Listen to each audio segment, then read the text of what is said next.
हा आपला सोनालीचा पक्षी आहे आणि इकडे तुम्ही बघू शकता जेव्हा पिले लहान असतात तेव्हा आपण जे त्यांना ड्रिंकर देतो तेच ड्रिंकर आता आपण लावलेलं आहे. तर याचं नुकसान असं होतं की पक्षी आता सध्या आपला मोठा झालेला आहे, 70-75 दिवसाचा पक्षी झालेला आहे आणि तो काय करतो माहिती आहे, इथे पाय देतो पक्षी आणि हे त्याचं वजन आता वाढल्यामुळे इथे पाय देतो आणि हा पूर्ण फिडर यावरून हे करून आणि खाली पाडतो. मग तो सोला होतो, त्यामुळे या शेडमध्ये गॅस बनतं आणि गॅस बनल्यामुळे पक्ष्यांना प्रॉब्लेम येतो. तर त्यामुळे तुम्ही जर करत असाल तर हे ड्रिंकर 1 महिन्यापर्यंत चालतील. तिथून तुम्ही जे ऑटोमॅटिक ड्रिंकर असतात ते फिटिंग करा, त्याची फिटिंग करा, ते लावा, त्याच्याने खूप चांगला फायदा होईल.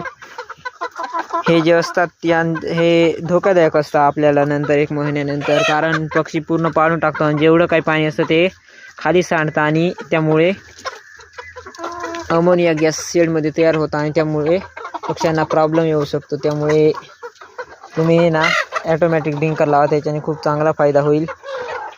हे बघा माझी चुकी झालेली आहे, हे ड्रिंकर लावून मी ते फिटिंग केलेलं नाही, त्यामुळे जी चुकी माझी झालेली आहे ती तुम्ही करू नका. इकडे या प्रकारे